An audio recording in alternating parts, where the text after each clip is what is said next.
Welcome to another episode of Outliers. I'm your host, Daniel Scrivner, and today we've got a blockbuster show for you.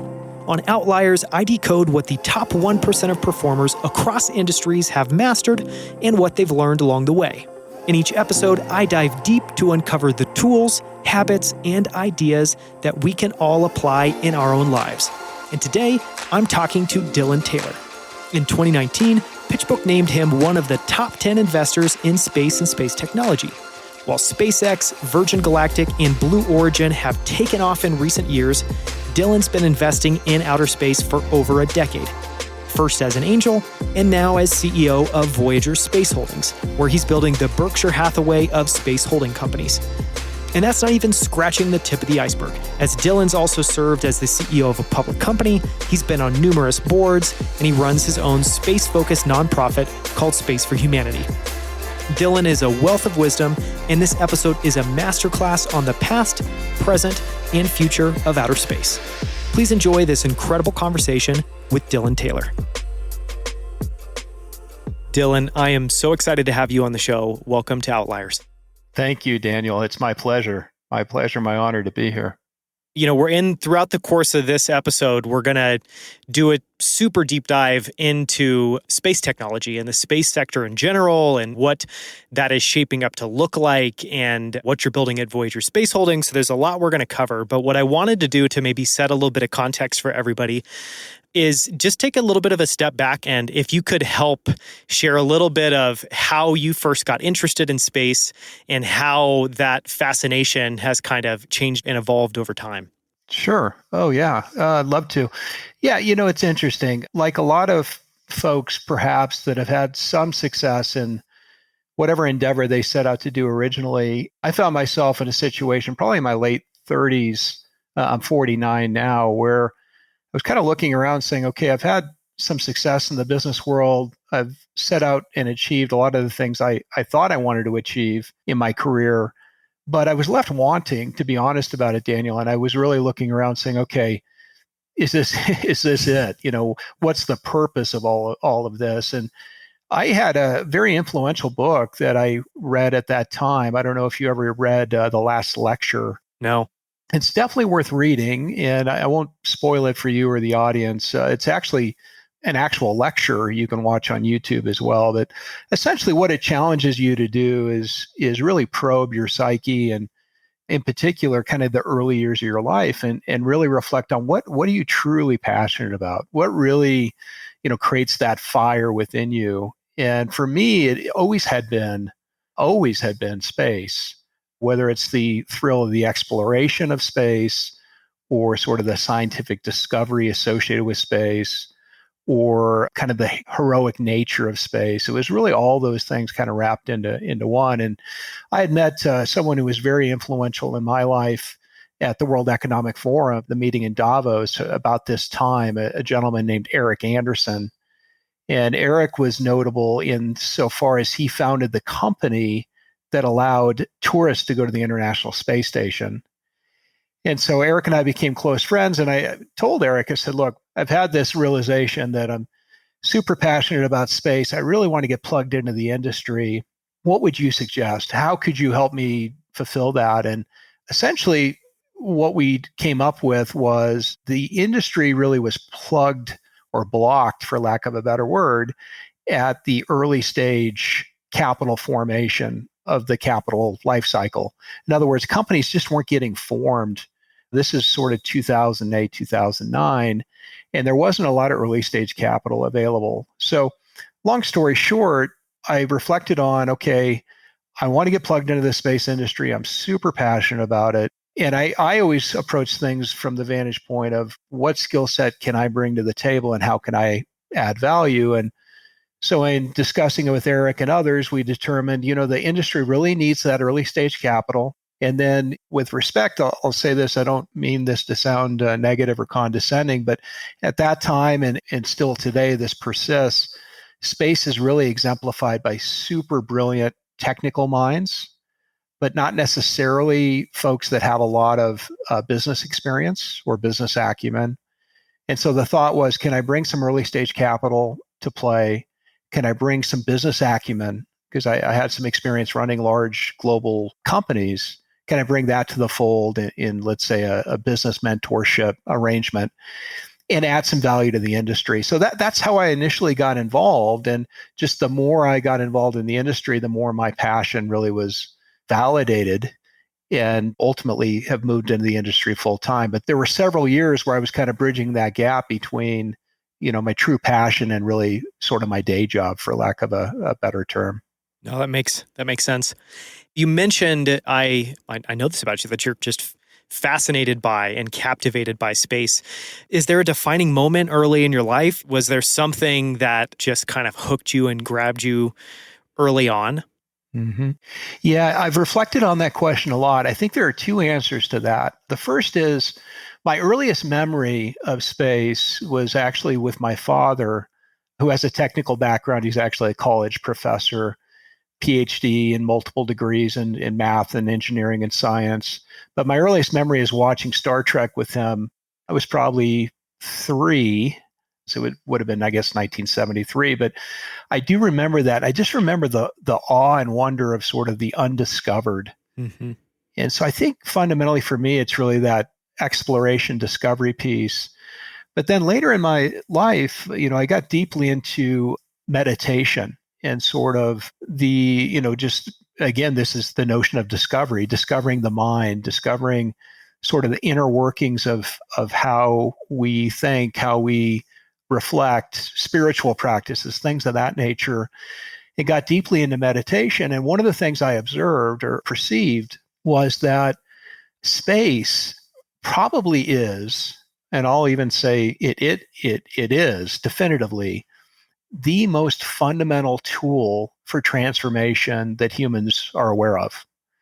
And what do I mean by that? What I mean by that is there's very few paradigms where you can get out of the fishbowl and reflect on the fact that you're a fish in the water, right? And if you talk to astronauts, and I've had the pleasure to get to know many, in fact, we have several on the board of my company, to a person, whether male or female, West or East, capitalist or communist, it doesn't really matter. To a person, they reflect on how powerful space and that experience has been in changing the way they view the world, the way they view humanity. So I would say that the second sort of aha was that, space really fundamentally is the way humanity can deal with some of these problems, which we think are intractable or, insolvable or insoluble. And I think it's fundamentally because we lack perspective. And the way to get perspective, I mean, certainly you can send the world to meditation camp for a couple of months. That's not very practical. Some people believe in psychedelics as a gateway. I won't poo-poo that, but that's not necessarily for me. But I think the whole notion of space and this so-called overview effect, which was coined by author Frank White, I think it's very powerful. And I think fundamentally the world, as we move into space and as we venture into the stars, I think we have the ability to reimagine what it means to be human. And my hope is that it's not just a copy paste of what we have, it's a reimagining of what we could be. Yeah, and it certainly seems like part of that could be just an evolution to seeing ourselves as an interconnected species as opposed to a bunch of kind of warring, fighting, disagreeing, trying to cooperate countries around the world. Indeed. And I think COVID's 2020 has been rough. COVID's been tough on everybody. But I think if nothing else, it's reminded us that we're all in this together. There is no other, there is no there that doesn't ultimately impact here. We're all joined at the hip. Absolutely. I want to talk a little bit about some of your earlier angel investing in the space technology space. And in 2019, I know PitchBook named you one of the top 10 investors in space technology, and that was over the previous 10 years, which is a remarkable feat, especially since at that time this was a passion for you, but you were just investing your own capital. Can you talk a little bit about how you've seen the space evolve over the last 10 years and some of what those early investments looked like and what you learned along the way? And have you seen that evolve at all over the last 10 years? Yeah, no, I have. I mean, certainly the business plans have gotten way better, way more sophisticated. We now have some second and third generation entrepreneurs in the industry, people founding their second and third company. So that's all evolved over the last 10 years. But in the very early days, it really was, I don't know what the correct term would be, but I wrote some checks that I know I would never see the money back. And you would ask yourself, well, why would you do that, Dylan? You're not doing the industry any favors. And perhaps you could make that argument. But at the time, really what I was trying to do is I was trying to build confidence. And I was trying to build confidence in the industry that these business plans potentially could ultimately generate value. But more importantly, that the entrepreneurs, that their ideas had value, that the notion of entrepreneurialism, the notion of quitting your job at Lockheed Martin and giving it a go and maxing our credit cards out to bootstrap something had value. And I was trying to demonstrate that. And I was also trying to demonstrate other values that I think are important, like female-led founders, which I think is critical. And I went out of my way to try to back female-led companies as well. So that's really what I was trying to do in the early days, was shepherding along some of these individuals that just honestly needed a yes. They just needed a yes. And lo and behold, what I found was what ended up happening. You had these entrepreneurs who had been stuck in a rut for a long time or were on the verge of maybe throwing in the towel. And all of a sudden they had a swagger to them. And they had a sort of a near-term purpose on how to deploy that capital, what that next milestone would be. And of course, that energized me because as somebody who really enjoys mentorship, seeing that spark in the team's eyes and seeing them have the confidence, to start to execute on their business plan. And confidence breeds confidence. So really, I was just trying to provide some kindling, if you will, for the industry and just get the industry off the ground and attract other angels to come into these more riskier ventures. Now, lo and behold, a lot of these early investments ended up being very good investments. But like with a lot of angel capital, it really is hit or miss. I talk to folks sometimes within the ecosystem saying, well, I'm interested in angel investing. I'm thinking about making a couple of angel investments. And I tell them, I said, look, if your strategy is to make a couple of angel investments, I highly, highly, highly recommend against that. Mm-hmm. Because unless you can make 8 or 9 or 10, probably 10 minimum, no one on planet Earth is smart that I've met. Maybe this person exists, but no one on planet Earth that I've met is smart enough to pick a single angel investment and be right with any level of certainty. Mm-hmm. The best teams fail, the worst teams succeed, and everything in between. So unless you take a portfolio approach, and unless you are smart about the way you structure your early stage deals, for example, investing on or insisting on pro rata rights, where you can kind of double down on your winners, I think angel investing for most people is really foolhardy unless you take that approach. And so it is interesting, Daniel. At the end of the day, it ended up being a financial success, but I wouldn't have expected that at the time. And frankly, it wasn't really about that. It was more about getting the industry to a stage where other investors felt comfortable getting more involved. So that's kind of how we approached it. And then, it's interesting. People at the time were lamenting the fact there wasn't enough VC within space. And of course, I'm trying to explain to folks, well, look, it's like salmon jumping upstream. The only way you're going to, get salmon upstream is to have lots and lots and lots of salmon jumping. And frankly, there's just no companies that have reached that stage of evolution. But thankfully, we were able to get a lot of companies capitalized, the industry developed, and then we had companies like Sequoia and other very well-known VCs come into the industry, which has been great to see.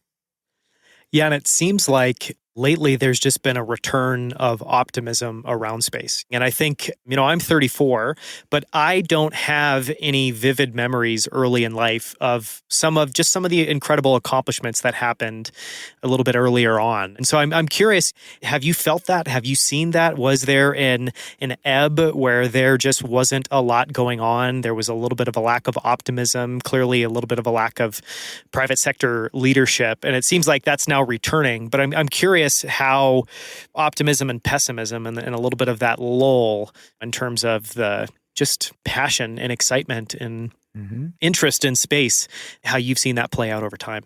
Right.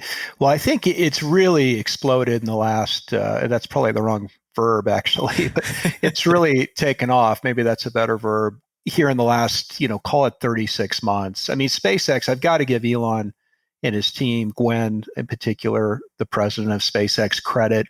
They've really redefined and reimagined space and made it super exciting with their reusability. And perhaps we can spend some time during the conversation talking about how transformational that is. But seeing boosters re-land on the pad has captivated everyone's imagination. Sending a Tesla Roadster on a Mars orbit has captured everyone's imagination. Sending humans, actual astronauts, not on a Russian rocket, which we've been flying on for the last 12 years or longer, but a US made commercial space vehicle to the International Space Station and returning them home safely. That's remarkable, right? That's remarkable. So I would say the number of inbound calls I've gotten from people I know who aren't necessarily following the space race on a daily basis saying, this is unbelievable. I'm inspired. I'm joyful.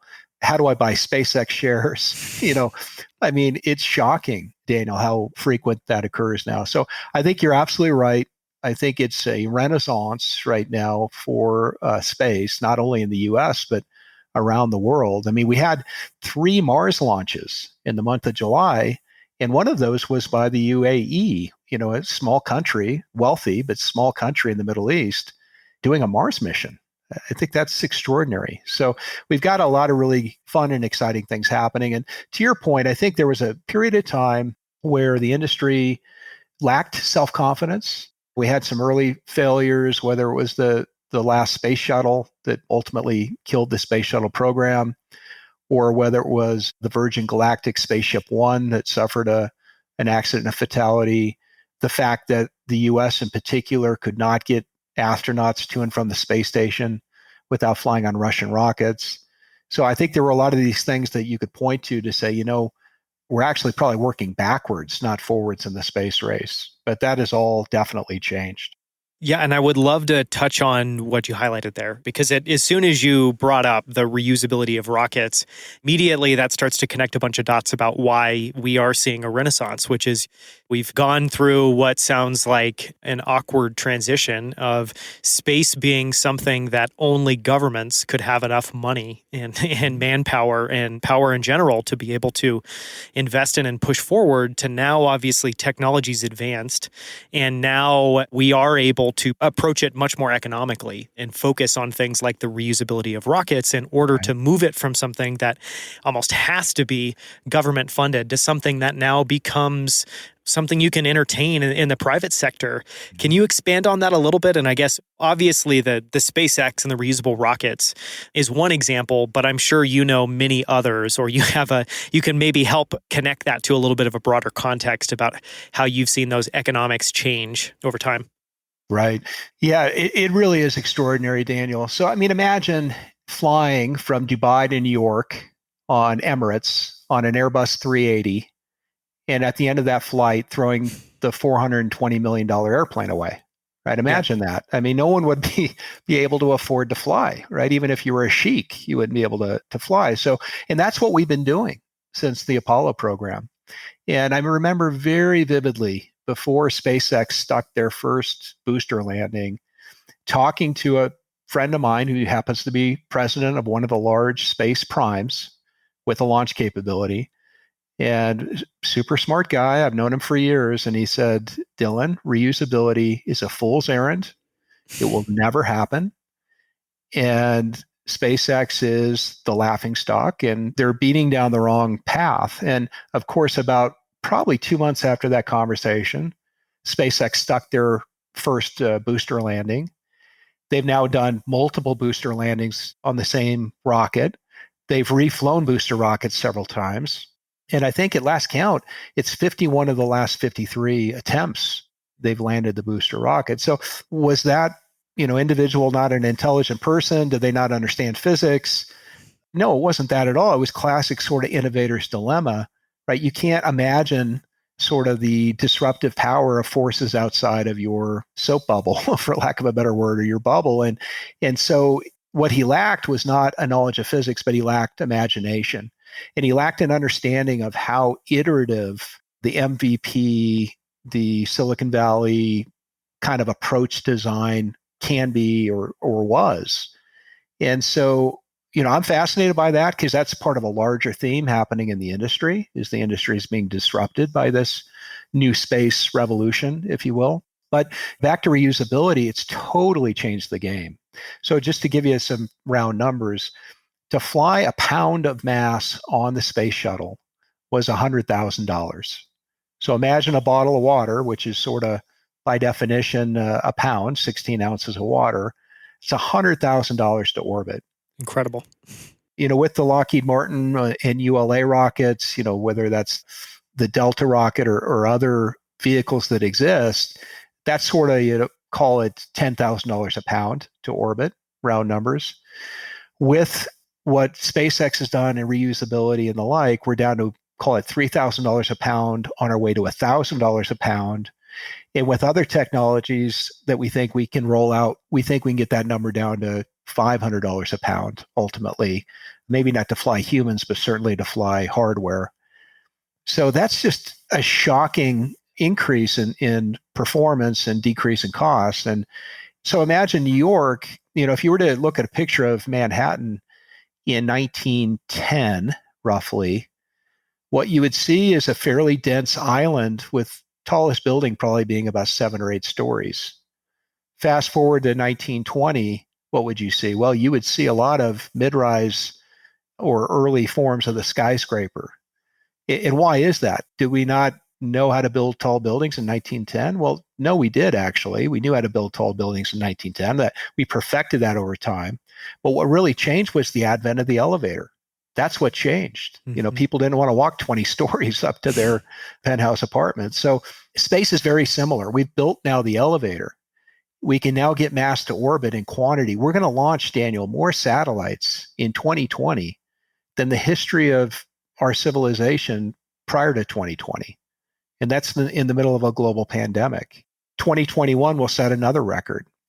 We'll put tens of thousands of pieces of hardware in orbit over the next 24 months. So it really has changed the game. It's enabled business plans that were only conceptual in nature prior to this launch revolution. And it's really captured the imagination. I had the pleasure of being at that Falcon Heavy launch in February of 2018. That's the one that had the Roadster on board. And seeing in person those 2 booster rockets land in synchronicity, it's just unbelievable. I mean, it's science fiction, and you're kind of rubbing your eyes saying, did I just see that happen? And of course, the answer is yes. So it's tremendously exciting. And I think that's what's really captured the imagination. And at last count, I've heard that SpaceX is getting about 10,000 applications a month. 10,000 applications a month to work there. I mean, it's just shocking. I'm not surprised at all. Yeah. Yeah, that was, I think the elevator analogy there is incredible. And in some ways, it seems like we've brought down the cost of raw ingredients to access space, to get things into space, to get to space. And so now we can start focusing more on what we do with that, how we layer on value, and how we can ultimately create value and capture value with some of that technology. I'm much less close to the space than you are, but just from my perspective, it seems like between Starlink and some of the other things that's going on there, there's a boom that's happening, incredible wave of innovation that's happening in the satellite space. To take, I guess, a bigger step back, can you just help paint a picture for people of kind of, if you were almost an MBA student, like how you would think about the different subcomponents of the space technology sector, and just help people get a better sense? Because I think from my naive perspective, obviously there's some of the things that are public are things like rocket launches and things like satellite launches, but I know there's a lot more going on, and now there's sectors that are springing up to service other sectors. So can you help paint a picture there of what that looks like and how that's been evolving over the last few years? Sure. Yeah, no, it's happy to. It's interesting. You can look at it from a bunch of different vantage points. Probably the easiest delineation initially is where in space we're talking about. And there's really 3 layers. One is so-called LEO, which is low Earth orbit. The second is GEO, which is geosynchronous Earth orbit. And the third would be deep space. Deep space would be the moon, Mars, everything in between. Almost everything happening right now is in Leo. The International Space Station is in Leo. All the constellations being delivered right now, with the exception of the very largest telecommunication satellites, are all in Leo. So that's really where the action is right now. So just focusing on that for a second, the big play really is what I'll call more generally Earth observation. So because we built the elevator and we can get hardware to orbit that doesn't necessarily need to be designed to last for 10 years, because if the launch cost is 1/10 the cost, you're okay with launching every couple of years different hardware, right? You can iterate much more quickly on your hardware because the cost of putting it in orbit is so much lower. So what's happening is you have massive numbers of constellations being put up, and ultimately think of it as a data set. So if you think about Alphabet, I haven't checked recently, but let's call it's a $1.2 trillion market cap, roughly. And essentially what Alphabet has done is they've built a data set based upon known terrestrial information, and they've organized that, and they can tell you with high certainty what has occurred, right? They can generate a map, they can show you what's within that vicinity, they can give you facts and figures about all the folks and businesses and commerce, anything within that range. So it's basically known terrestrial information that is factual in nature and tells you what has happened. Well, imagine instead a database that's even more robust than the Google database, that is ubiquitous, meaning it's complete information about the Earth. It's persistent, meaning it's always on. It's hyperspectral, meaning you get insights from different vantage points, let's say optical, infrared. There's technology now called synthetic aperture radar, where you can actually look under clouds, look underground to a certain depth. And imagine that entire data set being fed into a cloud, and that cloud being subjected to AI and other tools that we now have. And imagine that instead of that data set being historical and telling you what has happened, it's predictive and it tells you what will happen. Right? So imagine that end state. What is that data set worth? I don't know, but I know it's worth more than the Google data set for sure. Few trillion, at least, of value. And the other way to think about that is we have a $75 trillion global economy, round numbers, COVID notwithstanding. If you had perfect real-time information about all commerce on planet Earth, could you make the economy 3% more efficient, or 2% more efficient, or 4% more efficient? I think the obvious answer is yes. And if that's the case, then again, that gets you several $1 trillion of value creation. So the reason I'm bringing all this up is this is why Amazon is building Kuiper, their constellation. It's not only for internet service, which is what the SpaceX Starlink constellation is about. It's about the ability to have hardware in orbit and collect data. Amazon, I should mention, Daniel, is also getting into the ground station business. So this is how you get data from space back down to the Earth and collect that. They already have the best cloud in the world with AWS, and they probably have the second best AI platform behind IBM. So if you look at what they're doing, it's brilliant, right? It's capturing the entire value chain. You get mass to orbit with Blue Origin rockets. You put hardware in orbit that's either disseminating data or collecting data. You get that data back down to Earth with a ground station. You put it in a cloud. You subject it to AI. You generate products and services and insights based upon that. And that informs what hardware you iterate to and put back in orbit. And you've captured that entire value chain, right? So this is what's happening. This is why Apple is building a constellation. This is why Facebook is rumored to be building or considering a constellation. So the large data providers see this as an opportunity. So when you think about the opportunity just with ones and zeros, because these are very capitally efficient models, I see a multi-trillion-dollar opportunity in space. Mm-hmm. So that's all happening in Leo. And then, of course, within Leo, you also have, which I'd love to talk more about, later on, is space tourism. The first private space station being built. All these things happening within Leo. So just super hotbed of activity. And by the way, the other business model, and Voyager bought a company that's the leader in this category is we now have a space debris problem, right? Because everything in orbit is moving at orbital velocity 17,000 miles an hour. So even a small screw can take out a satellite very easily, or the space station for that matter. So we now have a space debris problem that we need to get our arms around. So lots happening. And I could talk more about geo and also deep space, but really most of the activity right now is happening in low Earth orbit. It's fascinating. And you talked about, so you mentioned Alphabet, you mentioned Apple, Facebook, Amazon. So maybe just expanding on that a little bit. So you're obviously focused on newer entrants into the space. You're focused on disruptive players that are coming in that are looking to carve out a niche or an area for themselves and expand over time. But obviously, all the names you mentioned are kind of the incumbents, and some of them are maybe a little bit familiar to the sector, and some of them are obviously very new. Like even just some of those things you brought up there, I had not heard of before. Who do you think has a really interesting, well thought out strategy that's a larger incumbent that either is new to the space or familiar with the space? And which one of those do you think are interesting, or they're on to something where they clearly are playing a little bit of a higher level game of chess and know where this is leading longer term? Yeah, well, it's a great question. I would say, it's interesting. Even though Amazon, Apple, Google, Facebook, all the companies we've been talking about are incumbents within technology, they really are the upstarts within space for sure. And I think they have a mentality that's different.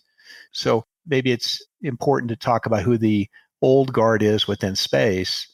There really is an oligopoly at the top, and that would be Lockheed Martin, Northrop Grumman, Airbus, and Boeing.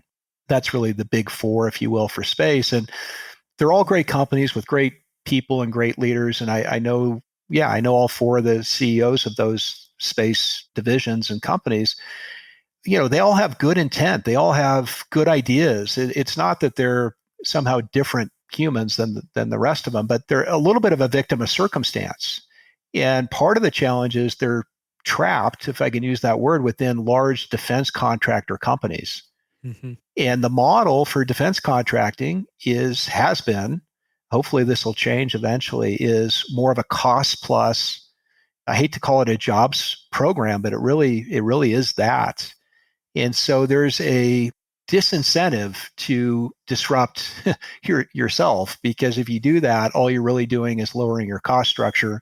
And if you're lowering your cost structure, you're lowering your contract value. And if you're lowering your contract value, you're lowering your profit margin. So it's a very odd way to contract. And so I think what it leads to is inefficiency. It leads to, in my humble opinion, a lack of innovation. And it leads to not taking a lot of risks. And I think this is part of the reason why, you look at ULA, one of the launch providers, that's a joint venture between Boeing and Lockheed. Terrific company. They've never had a launch failure, Daniel, never had a launch failure. So it's Six Sigma, reliability, $65 million launch cost or up to $80 million launch cost. But if I'm Planet is a upstart constellation satellite company based in San Francisco. Their satellites are the size of dorm refrigerators, a bit smaller than that. And they cost a couple $100,000 each. Why do they need Six Sigma reliability, right? They don't, because if the launch fails, that's fine. They'll just build a few more and put it on the next rocket. So the point is, I think they've kind of designed themselves into a corner. And the reason I say all this is you have companies like Amazon or SpaceX or Apple or others coming to the industry with just a totally different perspective on, how quickly you can iterate, how to innovate, what kind of risks to take, how much capital to deploy. And it's really shaken things up. So, I look at Amazon's model. Amazon, there's a reason why that's a $1 trillion market cap company. They are very, very, very smart people, very smart. And I think they have a value chain capture approach. And I think it's the way to win the game. And I think if you look at all the strengths that they have, they're playing to all those strengths. So I would say they'd be the top of my list. SpaceX, they're a force of nature, as we know. But, as much as I admire Elon and SpaceX, they're still a small company in the whole scheme of the world, right? 4,000 or 5,000 employees. most of Elon's wealth is paper wealth, unlike, Bezos, which is quite a bit richer than anybody out there, and he's pretty liquid, or can be, because he has a publicly traded security. So I would say Jeff has got deeper pockets, and I wouldn't bet against him. But Elon, outworks everybody, and I think he's on the right track with a lot of what he's doing. One thing that I was curious, so you've did an incredible job of fleshing out how to think about the industry based on how deep we're going into space.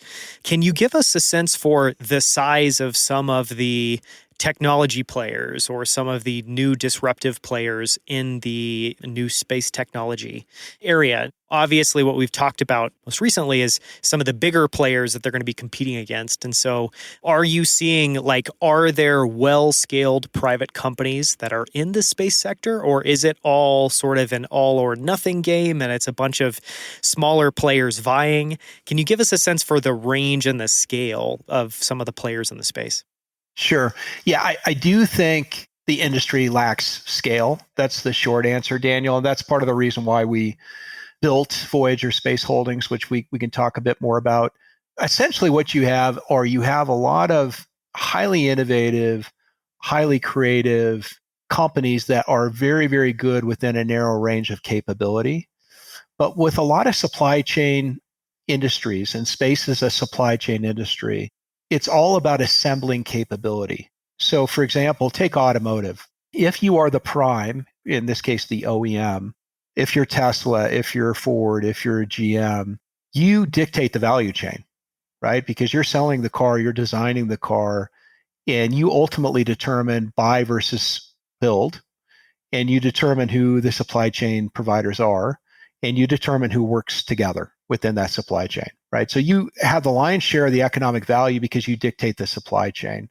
It's the exact same thing within space. And so how do you mitigate that? How do you mitigate the fact that the primes, which is the term we use for the people the companies at the very top of the industry, dictate the value chain? Well, the only way around that is to assemble capability, because the more capability you have, the more robust the missions you can bid on with the end client, which of course would in many cases be governments.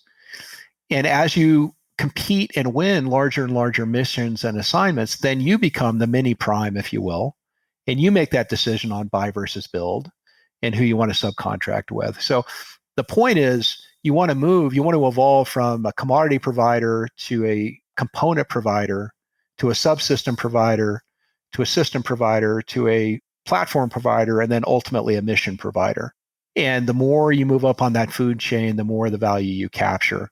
So I'd say that's the next step for the industry. We have a lot of highly capable individual companies, but not a lot of highly capable companies that are at scale that have assembled capability. And I think this is part of the reason why you see SpaceX morphing into hardware, right? They don't want to be just a launch provider. First of all, they're intent on going to Mars, right? So put that at the front burner for now, because everything Elon does, whether it's the Boring Company or Tesla or Hyperloop, it's all tied to Mars, all of it. Everything he does is tied to Mars. But putting that aside, it's about capturing more of the value chain. And that means you need to have a hardware capability. You need to have a data and analytics capability. You need to have a launch capability. So that's where I see the industry going, is evolving towards more scale, but it's not scale within just a particular silo. It's scale across silos so that you have more capability and ultimately can compete for larger and more lucrative contracts. That's really what it is driving it. No, it's fascinating and it makes perfect sense.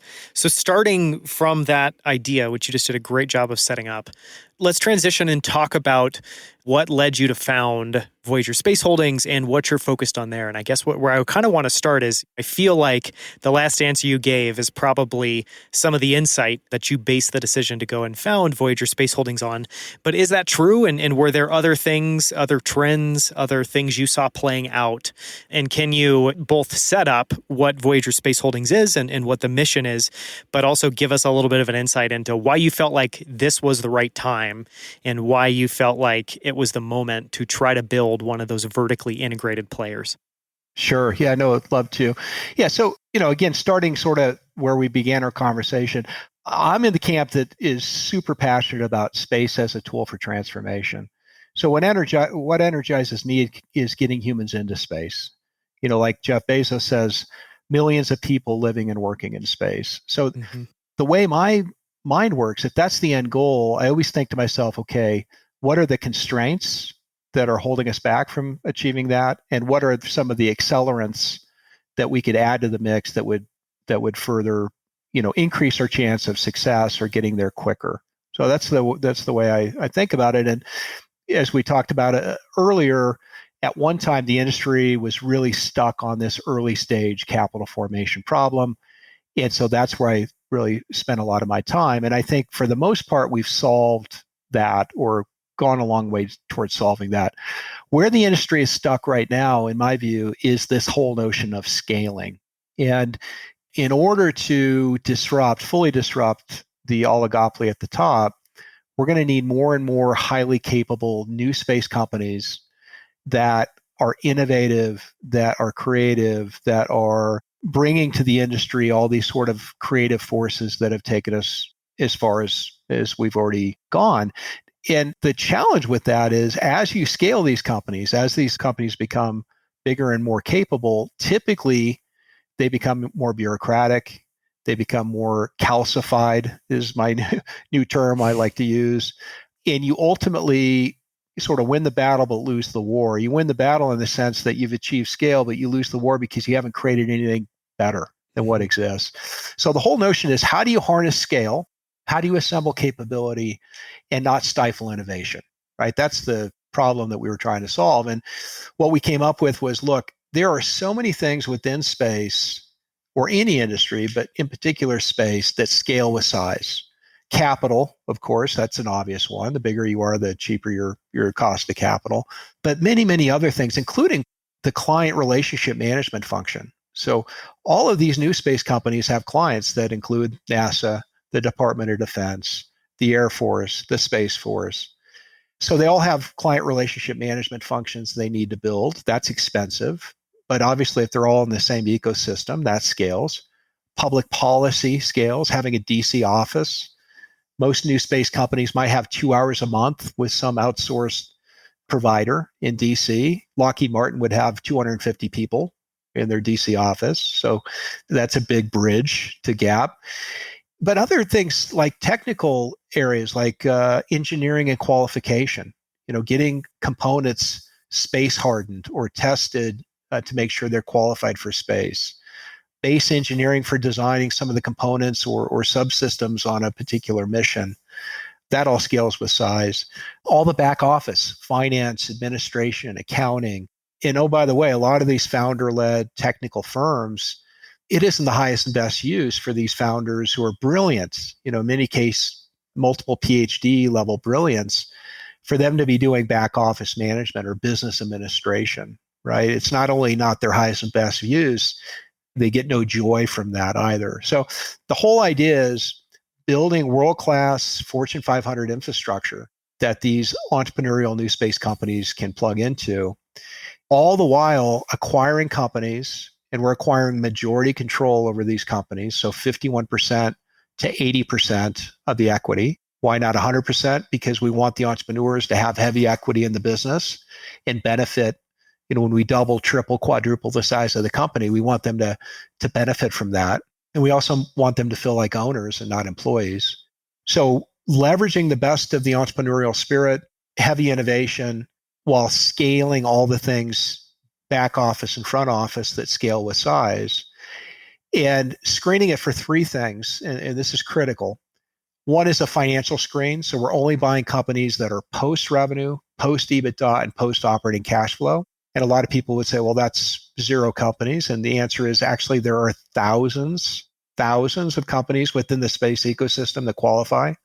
Thousands, which is crazy, but it's true. Second screen is, what capability are we adding to our ecosystem? So if it's a better way to rivet aircraft, I could care less about that, even if it's the most profitable company and it's the best, acquisition you've ever seen on paper. It doesn't further our capability, which is ultimately to build a company capable of delivering any mission humans can conceive. So what's the capability we're adding? And then the third, which is the most important, as you know, Daniel, being an experienced investor and entrepreneur yourself, is the team. Is it a team that's looking to cash out? Or is it a team saying, you know what, we have taken this company as far as we can take it. We want to get to the next level and we want to be part of something bigger and more ambitious. And I guess that would be the final point. I mentioned this to another senior leader within the space industry running one of the larger, more established space companies. I said, the problem with the industry right now is the companies that have the capability don't have the ambition. And the companies that have the ambition don't have the capability. So we're going to create a company that has both. Fascinating, fascinating. How much of your approach relies on collaboration across the companies and across the teams? And how much of it is more of just an ecosystem approach where it's a bunch of individual players? You're not necessarily asking or hoping or expecting that they'll work together. But how does that play out and how does that show up? And what are some of your thoughts there about how that should work? Right. Yeah, no, great questions. And that's really the crux of it, is how do you get independent, entrepreneurial, in many cases, very self-confident founders to work together? Yeah, and I think ultimately, space is interesting. I think it is unique compared to other industries. A lot of the founders aren't super motivated by money or other sort of status symbols of glory. They're more motivated by the interesting elements of the projects they work on. So, for example, the first company we bought, Altius, they're all about what we call on-orbit servicing. So these are building robotics in space to clean up space debris or to service other satellites that are already in orbit, whether that's to raise their orbit, deorbit them, refuel them, upgrade them, whatever the case may be. That's what they're all about. They're all about that. And the founder, John Goff, who went away to college to study engineering, I think at age 14, if I'm not mistaken. So it's just brilliant, brilliant, brilliant mind. The fact now that he's part of an ecosystem, and the second company we bought is all about extracting oxygen from moon soil and being able to do really creative science on the moon to create resources from existing materials on the moon to extract those resources so that you don't have to take everything with you on a moon mission. Well, those two companies are already in collaboration. There's a part of that moon mission coming down the pike called the Human Lander System. The first company, Altius, has already won that contract. The second company we acquired, Pioneer, they've won the contract for what's called ISRU, in situ resource utilization. Well, those two contracts are linked because part of what you're going to design the Human Lander System to is going to be based upon what resources you think are going to be available when you land. And part of what you're going to focus ISRU on is going to be based upon what capabilities that Human Lander System may or may not have.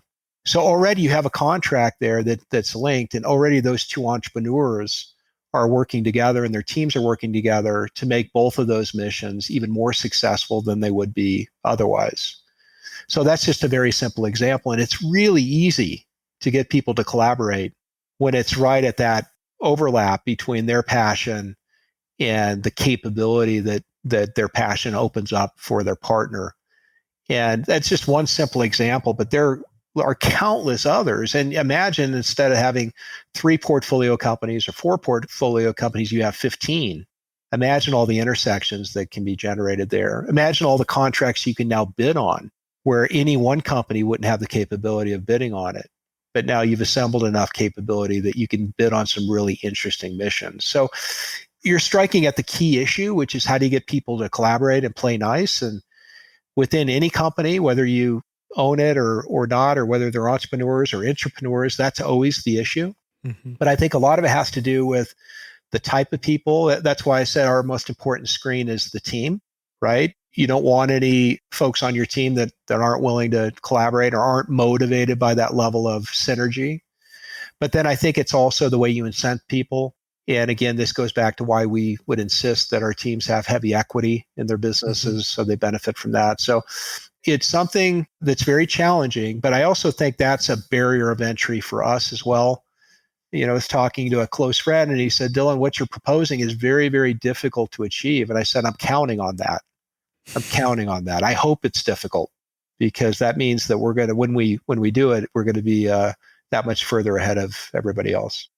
No, it's such a great quote. And what you're doing is an age-old problem, like you said, which is it's ultimately at the end of the day an incentives alignment problem. And it does exist, whether they're companies that are just in loose orbit or whether it's a team of companies that has to work really closely together. And so that makes a ton of sense. It almost sounds like in some ways what you're building is maybe a modern Xerox lab or Xerox park, and just assembling an incredible group of minds that are really the best of the best in very different spaces, and then teeing up problems where it's a necessity and where they're all going to benefit by working together really, really, really closely. I want to talk a little bit about what you just announced yesterday, which was, I'll try to describe it as best I understand it, and I'd love for you to take it from there and flesh it out a little bit more.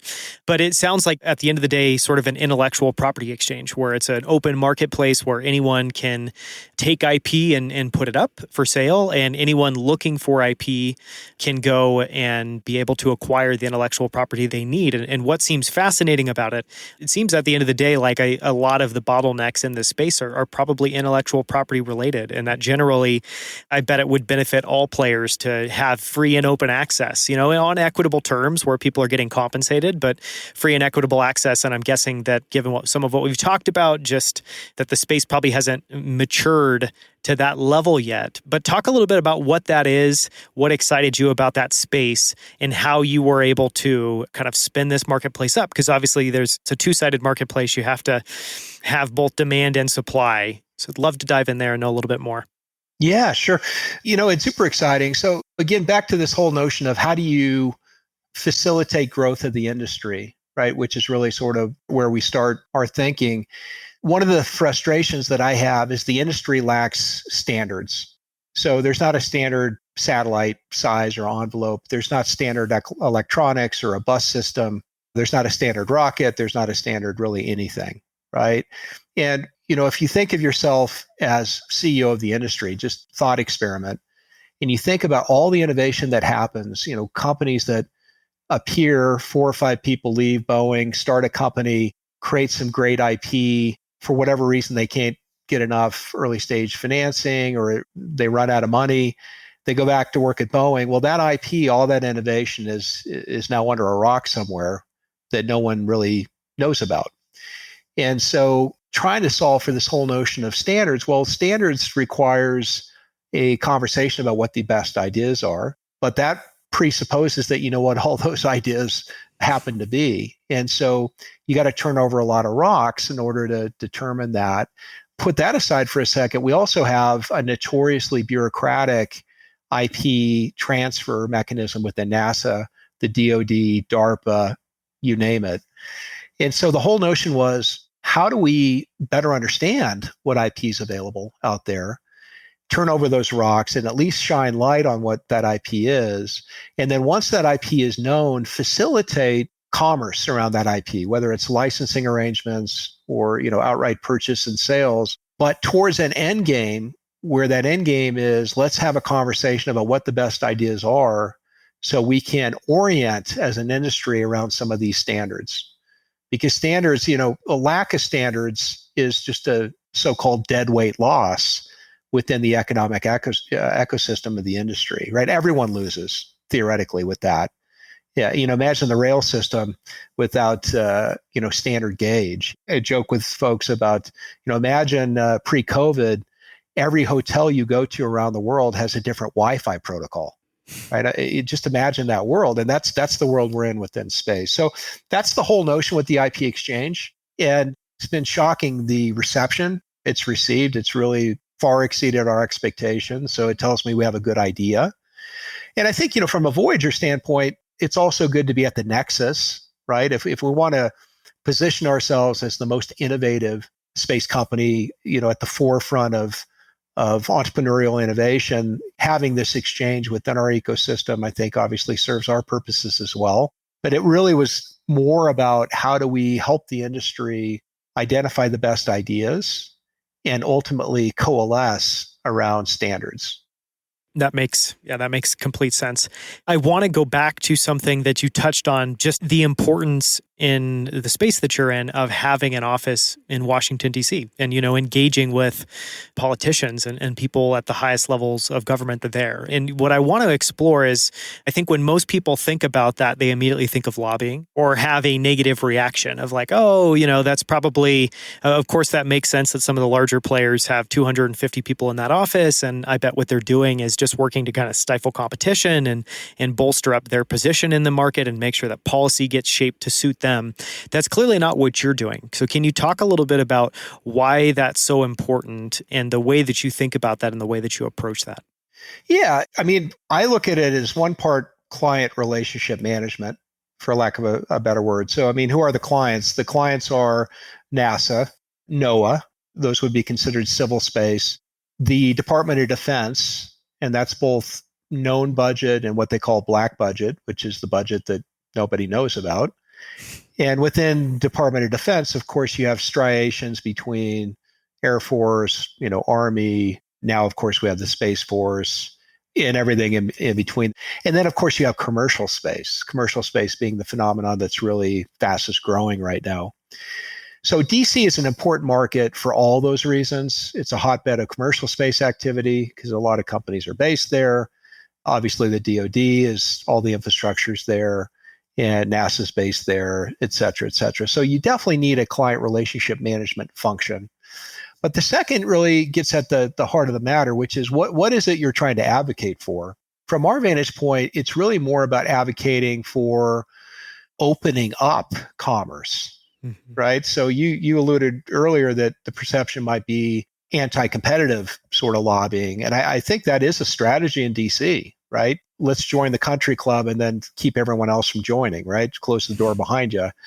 I think that is an element. With us, it's the exact opposite. It's more, how do we convince the government that commercial space is a great thing for the country and for the world? And how do we convince the federal government to work with us to facilitate commerce? For example, we worked, years ago, is 4 years ago now, on the Space Act.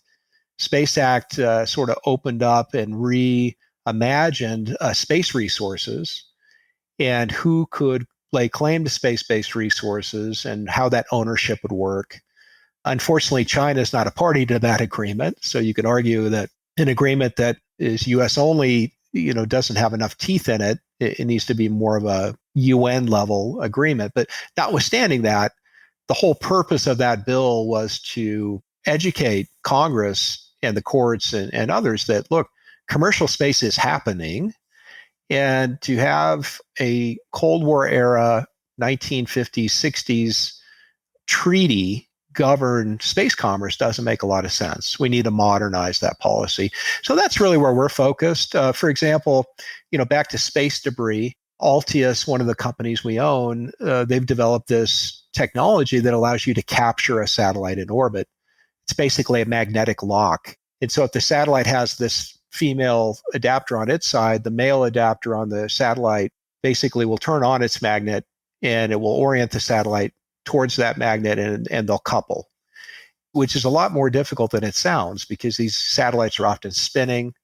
They're moving at 17,000 miles an hour, like we talked about before.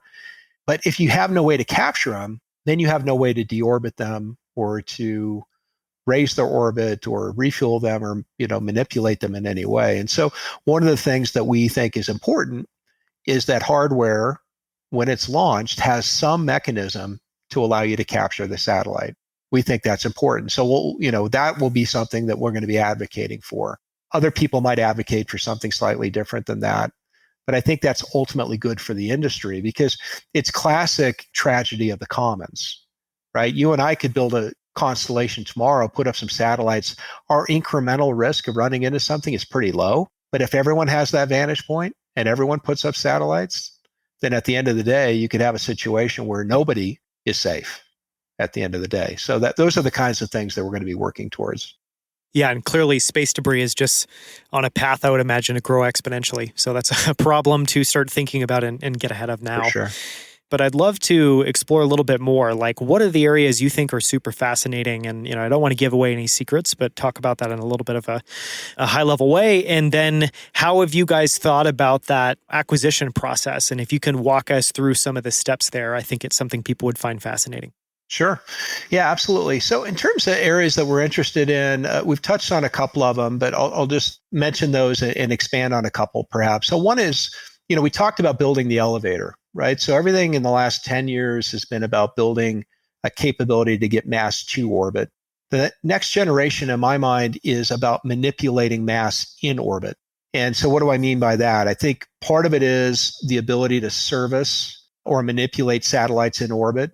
Great startup company that I think highly of called Orbit Fab, and they're too early for Voyager right now to be acquired because they're in startup mode, but they're building gas stations in space, for lack of a better word.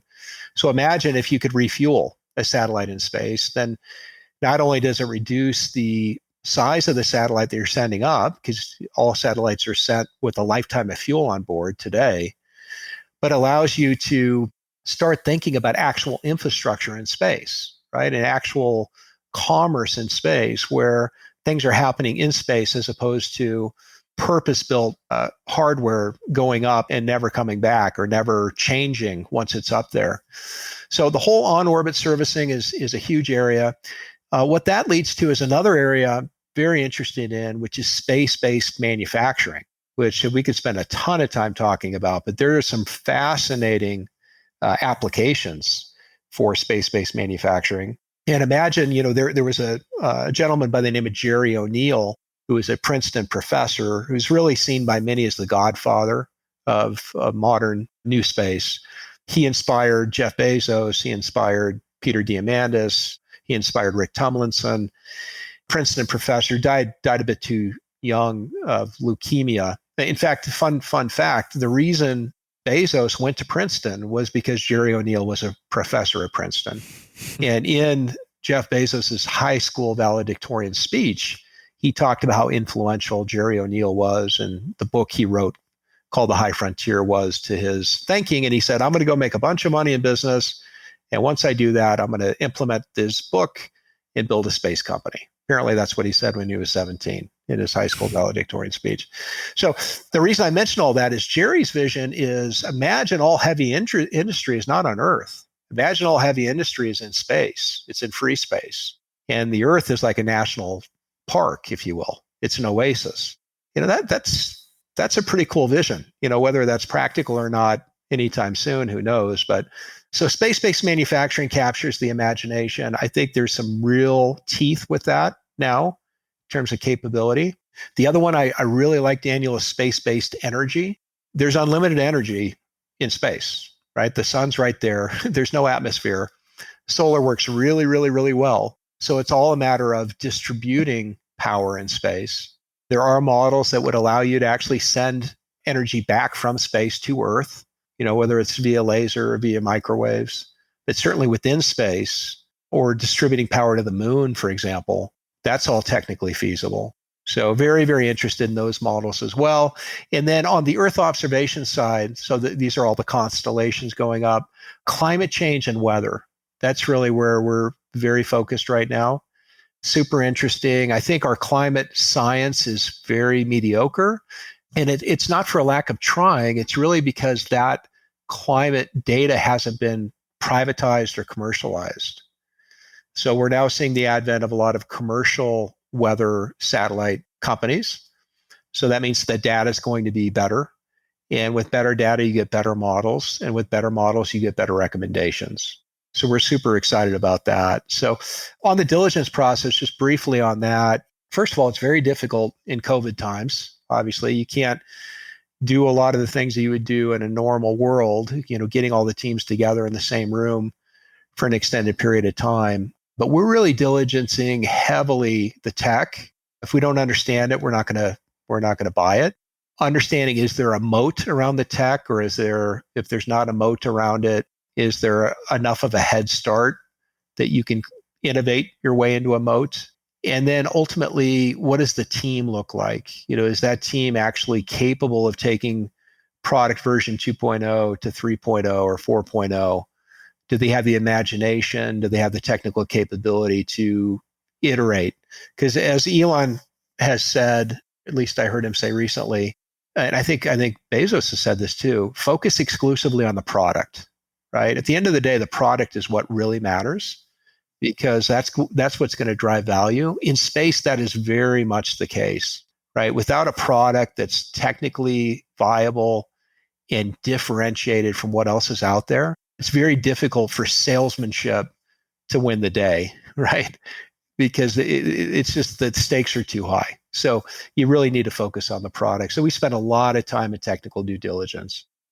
No, that's super interesting. And it sounds like part of what you're likely underwriting is since you're focused on companies that have hit some really significant milestones. So clearly they've solved the 0 to 1 problem of taking something from an idea to taking something to that is something that has initial traction where the economics are starting to work. And then you're making a bet there that they can take it and scale it. And so part of that underwriting sounds like, you're looking at teams that have solved that 0 to 1 problem and making sure that they can be in it for the long haul and they can take this. And I refer to that sometimes, and the best term that I've come up with is just trying to create a team and trying to find a team that can do repeatably excellent work where, I think it's relatively easy once you have enough experience, due diligence in companies or in some of the work I've done previously where you're working with design and product and engineering teams, I think you find out in time that it's relatively easy to kind of strike gold once in a while. And it's very, very, very difficult to be able to do that in a reliable, consistent, and really exceptional way. So that's fascinating. So clearly, a lot of the customers for space technology, it sounds like we are seeing a boom where people are realizing, people are building, people are seeing the commercial and capitalistic potential of space. But obviously, the other big thing that's going on, which is a little bit under the surface, is that countries around the world, and obviously the U.S., especially with Space Force, are focusing on space both for defensive and offensive capabilities. What is interesting there? What scares you there? And how do you think about how you want to engage there on whether it's with the defense sector or whether it's with kind of private, more capital kind of focused companies? Right. Well, it's a great question. And, given our conversation earlier, I think it won't be a surprise that I'm more from the camp that says space is a uniter, not a divider, that space allows humans to be aware of the fact that we have 99.999999% in common, and we tussle over the minor differences. So I'm definitely from that camp. That being said, there are certain practicalities in the world, and one of which is you've got the rise of China, and you have essentially a new Cold War emerging between China and the U.S.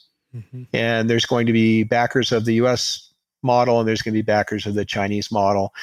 That ship has sailed, in my view, and it's a very real issue.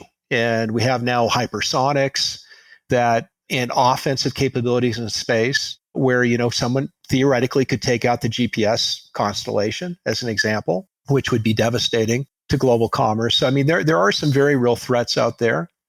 China's space capability has shocked me, Daniel. I'm rarely shocked by anything in space, but if I look at how far they've come in 5 years, I'm astonished. They're going to do the most ambitious Mars mission ever done, what they just launched here in July. Now, whether they pull it off or not, we'll see, but they're doing a orbiter, a lander, and a rover, all combined in one mission, which has never been done before. So the point is their capability is very strong. I'd still put them probably fourth behind the US, ESA, and Japan, but that's coming from nowhere, essentially. So I think there are very real issues around militarization of space. I'm a bit, I have some friends that I admire within the space industry that are more philosophers, and we founded a space philosophy site where people can kind of post content, and I wrote a small piece for that. And the question I posed the question I guess I asked was, space will be defined by what happens first, the first human born in space or the first combat fatality in space. And I think that's the way I frame it. What's our destiny? One of those two things will happen first. Which one's it going to be? And so I think, like I said, there are practicalities. US and China are going to be a conflict with or without space. It's unrealistic, I think, to assume that conflict will only happen on terra firma and not in space. So I think we are headed for a future where there is going to be space-based conflict. But I just hope that doesn't define what space is about. That's really, if I could shape anything, it would be to really keep space more as a canvas that we can paint our future on, and not just a copy paste of what we currently have. Yeah, I love that. Going full circle to what you started out the conversation with. Mm-hmm. As we've talked about, there's a giant boom in optimism, interest, and excitement around space. So for people who are listening who are similarly fascinated by space, what are some books or talks? What are some that you think of as are maybe from a few decades ago that are this kind of, I don't know, just vivid, optimistic, and exciting kind of picture of what space can become? And what are some more recent things that you've been reading and that have captured your attention in the space? Yeah, no, for sure. So I think in terms of kind of how we got to where we are, I mentioned Gerard K. O'Neill before, so-called Jerry O'Neill. He wrote a book called The High Frontier. I'd highly recommend picking that up. If you have a real interest in sort of settlement and infrastructure in space, he really wrote the book on that. There is going to be a movie coming out on his life, released this fall to either Netflix or Amazon. So I would definitely watch that. I think people will be fascinated. Bezos is in that movie, so is Elon. So I think that's worth watching. In terms of sites out there, there are a lot of organizations that I think people could get plugged into. National Space Society, that's the one led by Bill Nye. That's very interesting. I founded one called Space for Humanity, which is, I think, probably second only to Space Society in membership now. So that's worth checking out. That's all about democratizing space. The thing I like about Space for Humanity is they cover all the major launches with live streams. So that could be interesting to folks. There's some really good books coming out that are really about the space race. The lead reporter, Christian Davenport at the Washington Post, wrote a book called Space Barons, which is about sort of the advent of the billionaire rocket club, if you will. That's worth reading. Good friend of mine, Robert Jacobson, has written a book called Space is Open for Business, which I was a pre-reader for. That's coming out in a couple of weeks. So I'd recommend that. I think those are some of the highlights, but there are several sort of notable space figures that have either personal websites or, blog on these topics. Certainly if they come to my personal website, I can, and put in a request, I can point them in the right direction. Typically space is one of those industries where everyone's sort of 1 degree of separation away. So if I can be helpful to anybody in terms of getting connected in the industry, I'd be very happy to do that. Oh, that's wonderful. And we'll share all the ways that people could find you. I was just going to share one book and I'm curious, you talked about obviously at an early age being really captivated by Star Trek, and part of space that I find fascinating, and I think the way a lot of people get connected to it initially is more through science fiction and the stories that kind of happen in space. And there was a book I read recently. I read it last year, and I admittedly don't read much fiction. I'm trying to improve in that area, but this book I just thought was fascinating. It covers quantum technology and how that can play out in the future. It covers what the space race could look like, say, 10 years from now between the US and China. And it's a book called Red Moon, and it's written by Kim Stanley Robinson. I listened to it on Audible. The Audible version of it's incredible. Do you have any similar just like stories that you love that are more based in space? So it's obviously going to be less, probably more fiction, less nonfiction. But do you have anything there that you found really interesting? Yeah, I have to pick up Red Moon. That sounds great. There's a lot of classics out there. If you haven't read the Foundation series by Isaac Asimov, highly, highly, highly recommend that. I think anything by Robert Heinlein is sort of top of mind with space aficionados as well. And then Arthur C. Clarke. That's really the trifecta or the holy trinity, if you will, of science fiction. So I'd recommend anything by any of those authors. Those really, I think, capture the imagination around the space industry and sort of what might be possible. All that being said, just there's some great books by astronauts. I mentioned earlier Frank White, who wrote The Overview Effect. Highly recommend that. That's more of a case study of the psychology of space. But there are several astronauts. Ron Guerin is one of my favorites, who's written a book called The Orbital Perspective, again, about this transformation. Scott Parazynski, who's on the board of Voyager, wrote a great book about sort of the innovative nature of being an astronaut and how they see the world. So, I mean, there's some great, what I would call handbooks, if you will, for why space is important, why it matters, and how it transforms people that I would also recommend. For anyone that's listening that wants to get in touch with you, what are all the places you would send them to where they can follow along with what you're interested in and what you're kind of exploring, or places where they could connect with you and reach out if they have an opportunity or they think there's some sort of a fit there? Yeah, sure. So I think probably the best place to go would be my personal website, which is dylantaylor.org. They can drop me a note on there. There's an information request, and it has links to pretty much everything I'm involved in. So I think ultimately that's probably the best gateway. And then certainly I'm active on Twitter and Instagram primarily, and also LinkedIn, so they can find me there if that's easier for them. But I would say the best place is dylantaylor.org. And where can people go to find out more about Voyager Space Holdings? Sure. The website is voyagerspaceholdings.com. There's also a link on my personal website to that, but that's our gateway. And certainly we have once you're on that site, if you want to be part of our newsletter or distribution list, happy to plug you into that as well. We're making pretty frequent announcements just because we have so much activity, and anticipate announcing another acquisition here pretty soon as well. So very happy to add people to the list there. That's exciting. So one parting question, and I'm going to try to steal this, but maybe do it in a little bit of an interesting way. So yeah, maybe to share a little bit of my story. Like, I went to space camp when I was young, and I was similarly enraptured by space. And for a period of time, I really wanted to be an astronaut. And as I got older, that dream didn't quite seem like the path I wanted to pursue. But for people, who are young that are super interested in space, what would you share? What would you ask of them? What would you tell them that were your hopes and your dreams for where space can go? Oh, yeah. Well, look, I think, first of all, no matter what your skill set is or what your fundamental ambition is for a vocation, gone are the days, in my view, where you have to be, 6'2", white male fighter pilot to go to space. That's totally changed. It's already changed, and it's going to be further disrupted. Space is going to need artists. Space is going to need every background you can think of. We're going to open up space tourism probably later this year or early 2021.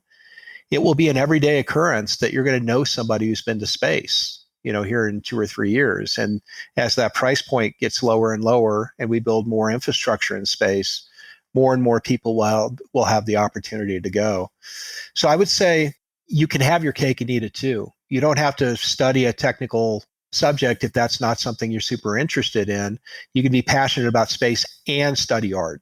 You can be passionate about space and take a non-traditional path to living and working in space. So I would say just get plugged in, make sure that you're sort of aware of what the happenings are. Find a mentor. I'm a huge believer, Daniel, in mentorship. And obviously I can't personally mentor everybody, but if you reach out to me, I'll try to guide you in the right direction, at least in terms of identifying somebody. But I think that's critically important, is to find someone within the industry that can take you under their wing and show you the ropes and get you introduced and plugged in, as I did. I mean, Eric Anderson served that function for me. So I think it's really important to approach it that way. But I think the general theme I want to make is space will not be a domain that's separate and distinct from society. It will be society, right? I tell people everyone's in the space industry. They just don't know it yet, right? So if you're passionate about it, get really good at whatever, your skill set is or whatever you have ambition for, and then figure out a way to plug that into what's happening in space. That would be my recommendation. Yeah, that's incredible advice. Dylan, we've covered so much. This has just been incredible for me to get to sit here and listen to this whole interview. So thank you so much for the time. Thank you. Thank you so much for being so open and generous about everything that you've studied and learned about the space. And this has been a real treat. My pleasure, Daniel. Thank you. It's been an honor. Until next time, thank you so much for tuning in. For show notes, including links to anything and everything mentioned in this episode, please go to outliers.fm. If you enjoyed this episode, sign up for my weekly newsletter. You'll be the first to hear about new episodes before they're released, and you'll get the best quotes, themes, and ideas from each episode in a weekly update I call Inside the Episode. To sign up for that, just go to outliers.fm/newsletter. Just two more things before you take off.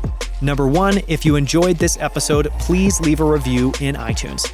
My amazing team and I invest countless hours planning, researching, and editing each episode because we want all of them to be amazing. And we hope you enjoyed listening. If you did, please consider taking 30 seconds to leave a short review in Apple Podcasts or iTunes. Reviews are crucial in helping us get the best guests and helping more people find Outliers. So if you have 30 seconds, please take a moment and leave a short review. Thank you so much. Number two, if you haven't already, sign up for my Friday 5 newsletter. Each Friday, you'll get a short email where I share the coolest things that I've been using, loving, and pondering each week. Those include new products I'm trying, supplements I'm experimenting with, people I've been studying, books and articles I've been enjoying, and so much more. It's super short, it's filled with awesome and interesting stuff, and it's a great way to get inspired each week as you head into the weekend. To get access, go to friday5.email. That's FRIDAYFIVE.email. Thank you so much.